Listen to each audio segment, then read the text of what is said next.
welcome back to a brand new sports cards video. In today's video, I'm going to be breaking down some cards that have recently absolutely crashed in price and giving you guys my sentiment about how they're going to do moving forward. Now, before we get into that, I did want to say a little bit about our membership program because we are opening up a few new spots for this video specifically to new members. So as you guys know, the sports card market has been a little bit slow, but nonetheless, our membership has been able to make our members a lot of money recently. Now, a few key picks we have made in the past couple of months that have really panned out was Anthony Simons, and we are buying up his cards for the last year or so, and his cards are currently up 3 to 4x since we had recommended them. And same with Lauri Markkanen.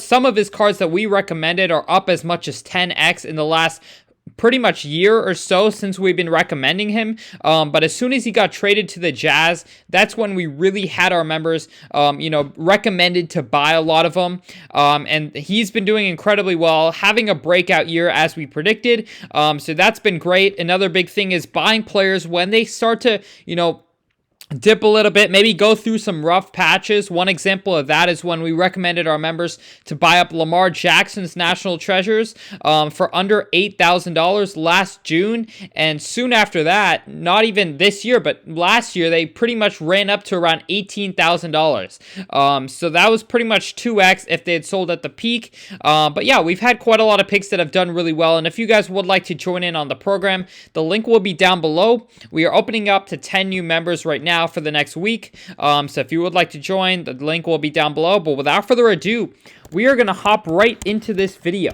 So the first card that we are going to break down that has been absolutely crashing has been Tim Duncan's Topps Chrome Refractor.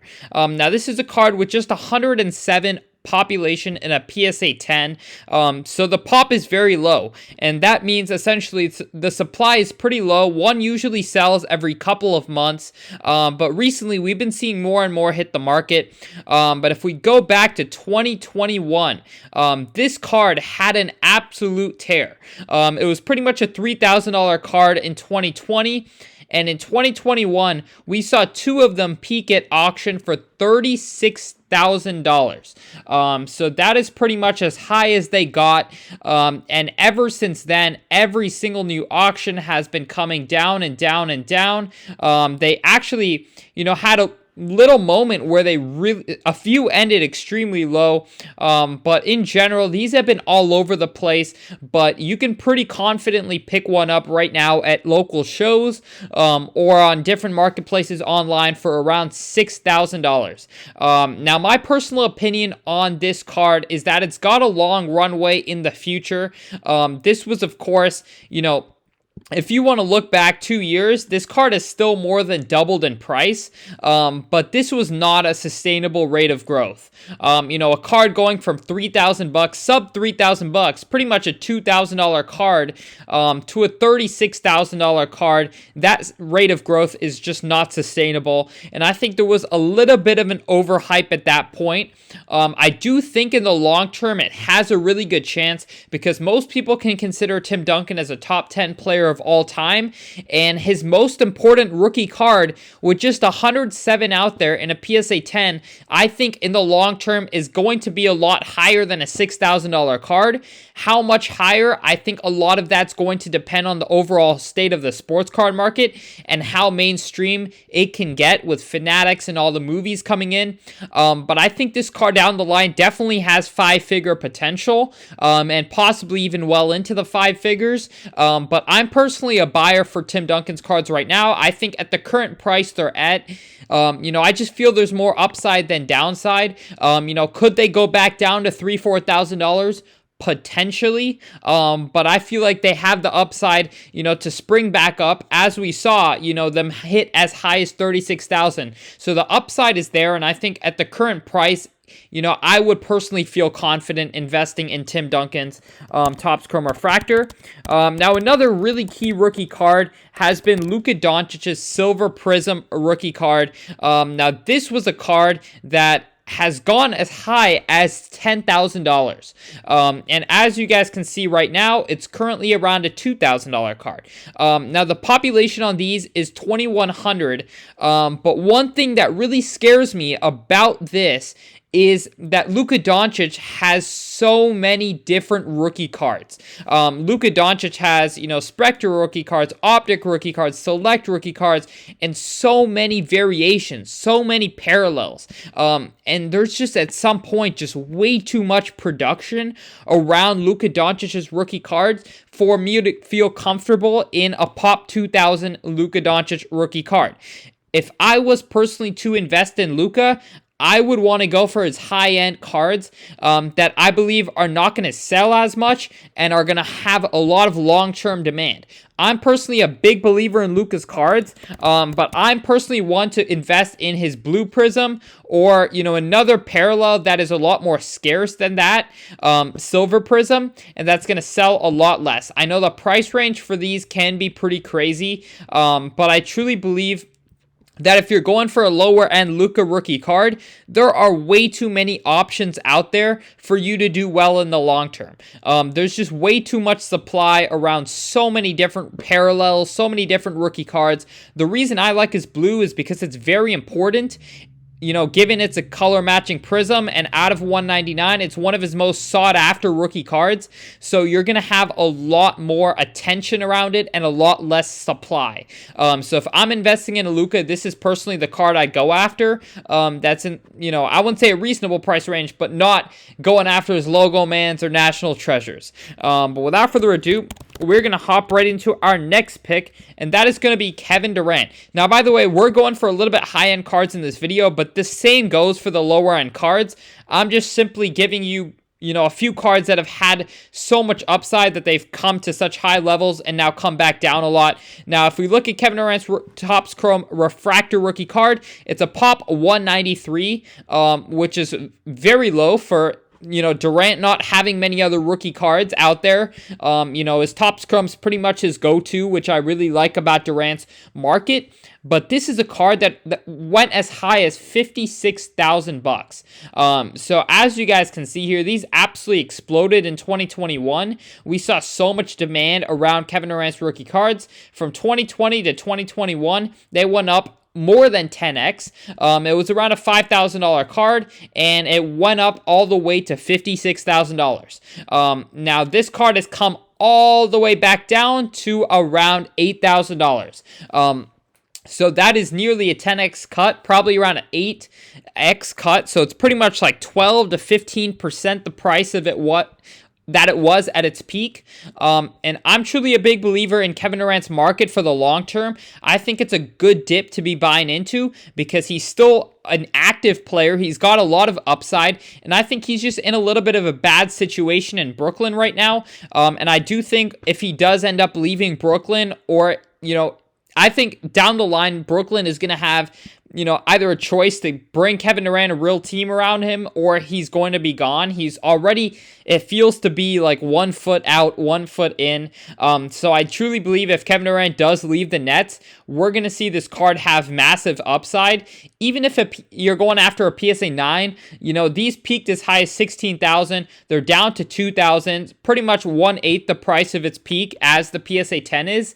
But I believe it's a little bit affordable. It's a little bit more affordable. So you're going to have an easier time selling it, and the pop is slightly lower. So I'm personally going after more of his PSA 9s. But I truly believe this has got a lot of upside and a lot less downside just because he's an active player. There's always going to be eyes on Kevin Durant, and if he does end up getting traded or getting moved, I think his market's going to greatly benefit.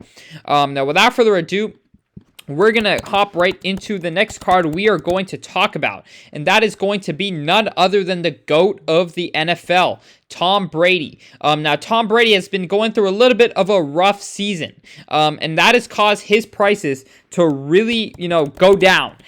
His prices are pretty much at an all-time low for the last year or so, and I truly believe that there is going to be a little bit of quite a lot of a runway, to be honest, in the next coming years. And I truly believe that when Tom Brady does eventually retire is when we're truly going to see these cards get the recognition that they deserve.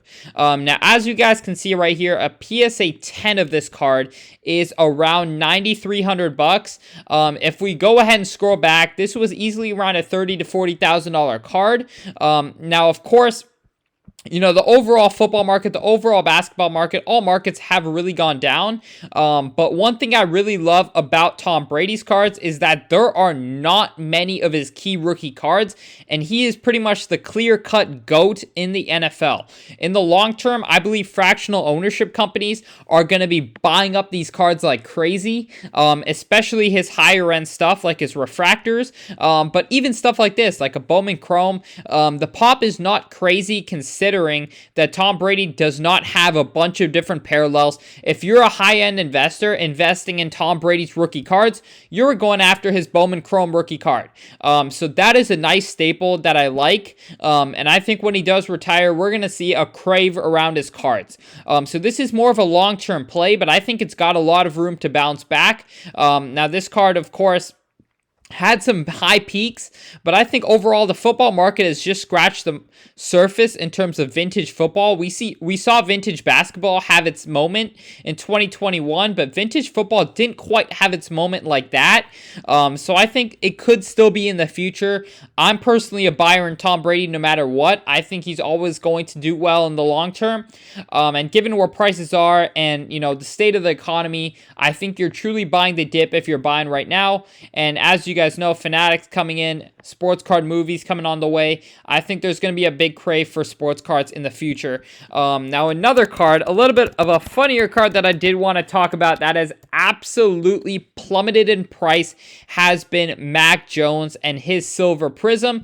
This goes along with many other football players that had so much hype coming out, and they weren't quite able to match that hype on the football field.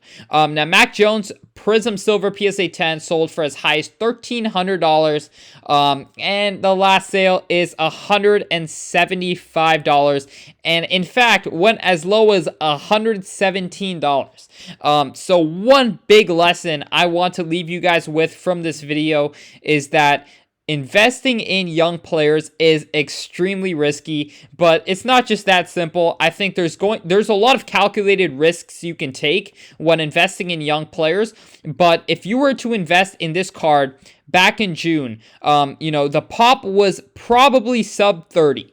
As soon as the product comes out, it takes a long time for graded cards to hit the market. Now, as you guys can see right here, there's still a pop 300, which is very low compared to other silver prisms of other players. Now, a lot of these are likely at PSA right now getting graded, and this pop is probably going to go to close to 1,000 by next year is my guess. So if the supply is going to triple, for the price to stay at $175, the demand has got to triple as well. And if that doesn't happen, these are going to drop even further. So one big lesson is never buy a card, at least a graded card, as soon as it comes out. Because the supply is likely super low, so the price is very high.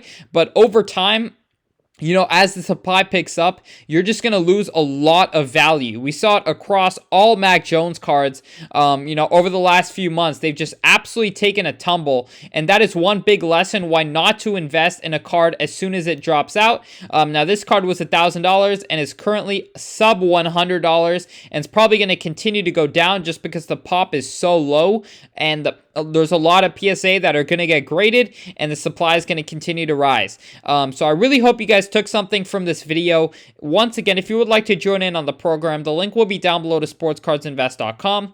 Other than that, I hope you all enjoyed, and I'm out. Peace.